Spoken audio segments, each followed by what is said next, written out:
Donc dans la section SPVL, j'ai appris tout ce qui était rapport avec des personnes isolées, en précarité, personnes handicapées, personnes âgées, les adultes aussi.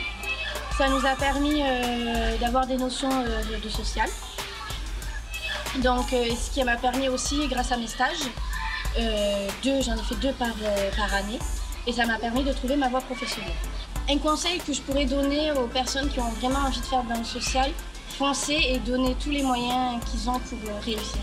Parce que c'est un des plus beaux métiers qu'il peut avoir pour moi dans le monde. D'aider les autres, c'est merveilleux et c'est une qualité. C'est une qualité d'avoir envie de faire ça. Si j'avais un conseil à donner à un élève qui cherche son orientation SPVL ou pas SPVL, je lui conseillerais d'y aller, de tester cette section, car on peut y découvrir plusieurs publics, tels que les personnes âgées, handicapées, les enfants, les adolescents, pour qu'ils puissent trouver son avenir professionnel, ce qu'ils souhaiteraient faire et de continuer de se lancer.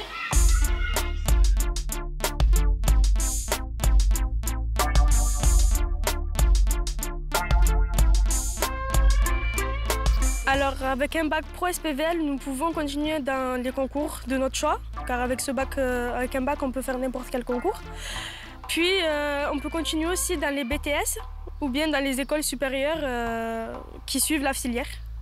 En fait, on a le choix sur beaucoup de choses pour continuer plus tard, après les 3 ans de bac pro.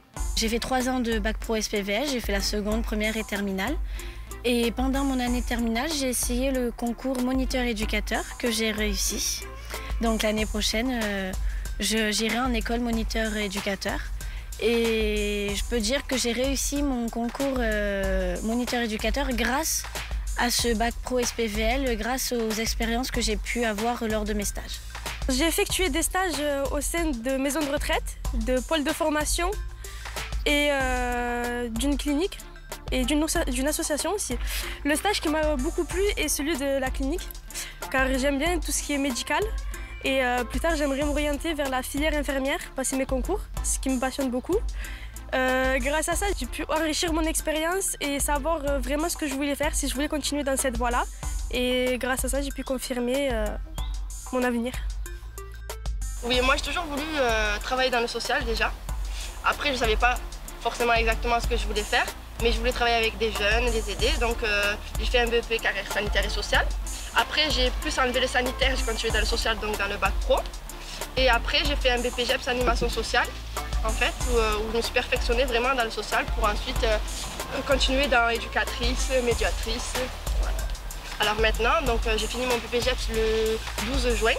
Et le 24 juin, j'ai signé un contrat en tant que médiatrice sociale à l'ADAP 13, qui est une association qui travaille dans les quartiers, en fait, et qui a 2 pôles, enfin, la prévention et la médiation.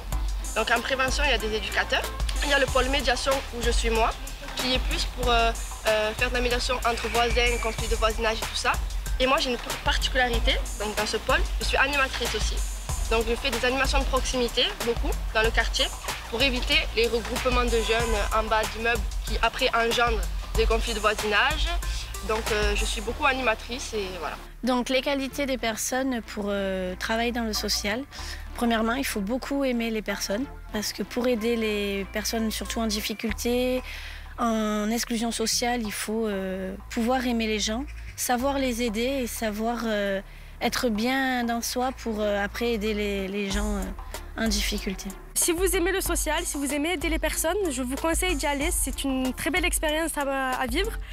Vous allez participer à beaucoup de choses, notamment des voyages que l'on peut organiser avec les professeurs, des actions que l'on peut mener nous-mêmes, monter aussi, aider les personnes. Durant nos stages, on rencontre de très bonnes personnes, des personnes qui peuvent nous rester gravées à vie.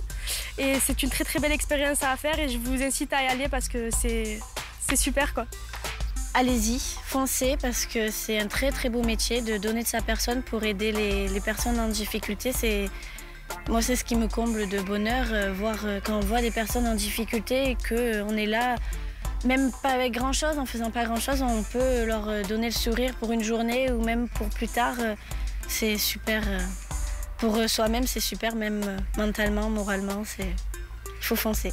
Si je donnais un conseil à des jeunes qui se trouvent un peu perdus dans leur scolarité, c'est déjà de ne pas lâcher, déjà à la base, parce que, regardez-moi, je suis pas forcément... J'étais vraiment pas bonne. Après, il faut trouver ce qu'on aime. Et voilà, si le social, si le sanitaire et tout ça, ça les attire, la section SPVL, c'est vraiment la section qui leur correspond. Vu que c'est un petit lycée où on n'est pas forcément beaucoup en classe, eh ben, ça reste, comme je vous ai dit, très familial et on s'entraide beaucoup. Souvent, il y en a qui ont des difficultés en stage, on se donne des conseils. Voilà, on essaie de se soutenir un maximum. Aujourd'hui, je suis entièrement épanouie et j'espère que ça va continuer et que voilà, j'ai pas encore rencontré de problème pour trouver du travail et tout parce qu'il y a tout qui s'est enchaîné et, comme on dit, c'est de la chance, c'est pas les trucs qui s'est enchaîné. Après mon bac, j'ai eu le BPGEPS, j'ai eu le travail. J'espère que ça va durer et que je vais continuer à être passionnée comme je le suis et voilà.